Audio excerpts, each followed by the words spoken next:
কোনো ধরনের খোয়া ক্ষীর ছানা ছাড়াই আপনারাও কিন্তু বাড়িতে বসেই এমন সুন্দর একটি মিষ্টি তৈরি করতে পারবেন। একদম দোকানের মতো পারফেক্ট মিষ্টি। এটা শুধু দেখতেই না, খেতেও কিন্তু খুব সুস্বাদু হয়। তাহলে চলুন দেখে নিই আজকের রেসিপি।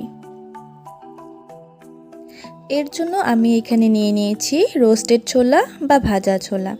যে কোনো মুদির দোকানে কিন্তু খুব সহজেই এরকম ছোলা পাওয়া যায়। আপনারা ভিডিওটি অবশ্যই পুরো দেখবেন, কারণ ভিডিওর শেষে রয়েছে আপনাদের জন্য কিছু টিপস। এরপর আমি ছোলাগুলোর থেকে এর খোসাগুলোকে ভালো করে ছাড়িয়ে নেব। এভাবে ভালো করে ছাড়িয়ে নিয়েছি খোসাগুলোকে। এখন একটি মিক্সার গ্রাইন্ডারে এটিকে ভালো করে গুঁড়ো করে নেব। খুব মিহি করে গুঁড়ো করতে হবে, কারণ যতটা মিহি হবে ঠিক ততটাই কিন্তু খেতে সুস্বাদু হয় এই মিষ্টিটা। আপনাদের কাছে যদি ছোলা না থাকে তাহলে এর পরিবর্তে আপনারা কি ব্যবহার করতে পারেন তা আমি ভিডিওর শেষে বলবো। এখন গ্যাসে বসিয়ে দিয়েছি একটি প্যানটি একটু গরম হয়ে আসলে দিয়ে দেব এখানে 2 টেবিল চামচ ঘি।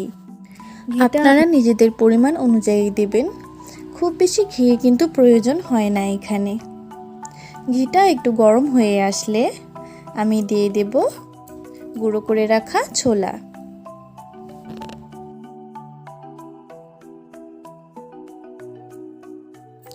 ছোলাটা দিয়ে ঘিয়ের সাথে ভালো করে মিশিয়ে নেব। এই সময় গ্যাসের ফ্লেমটা লো টু মিডিয়াম করে রাখবো। আপনারা চাইলে এটা কাঁচা ছোলা দিয়েও করতে পারেন, কিন্তু এক্ষেত্রে একটু বেশি ভাজতে হবে। আমি যেহেতু এটা রোস্টেড ছোলা নিয়েছি তাই খুব বেশি ভাজবো না, তাই অলরেডি এটা ভাজা আছে।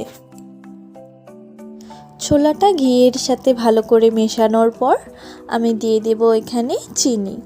এখানে আমি 2 বড় টেবিল চামচ মতো চিনি মিক্সার গ্রাইন্ডারে গ্রাইন্ড করে নিয়েছি, যাতে করে চিনিটা ছোলার সাথে খুব সহজেই মিশে যায়।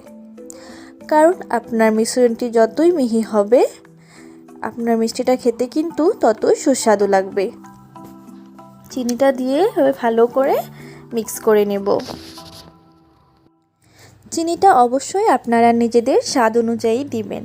যে যতটুকু মিষ্টি খেতে পছন্দ করেন ততটুকু পরিমাণেই চিনিটা দিতে পারেন। তারপর আমি ফ্লেভারের জন্য দিয়ে দেব একটু এলাচ গুঁড়ো, এলাচ ও দারচিনি গুঁড়ো। এখানে আমি 3টে এলাচ ও একটি ছোট টুকরো দারচিনিকে একটু রোস্ট করে এটাকে গুঁড়ো করে নিয়েছিলাম। মিশ্রণটি ভালো করে মেশানোর পর দিয়ে দেব এখানে 1 কাপ মতো দুধ। এখানে আমি 1 কাপ মতো দুধ নিয়েছি গ্লাসে। দুধটা কিন্তু একসাথে দেব না, একটু একটু করে দিয়ে মিশাবো। একসাথে দিলে সেটা দানা বেঁধে যাবে।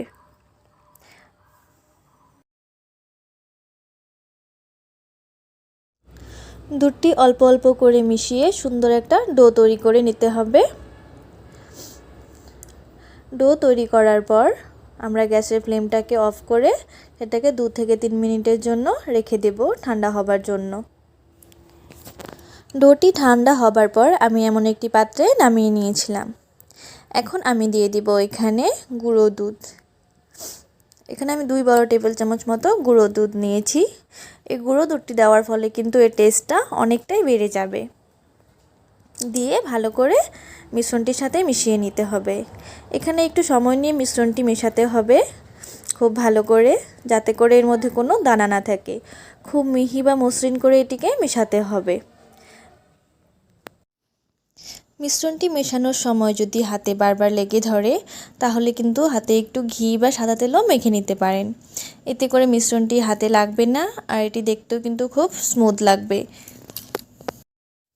কিছুক্ষণ ভালো করে মাখার পর দেখুন এখানে একটা সুন্দর স্মুথ ডো তৈরি হয়ে গেছে। এখন ডোটাকে আমরা 2 ভাগে ভাগ করে লেচি কেটে নেব।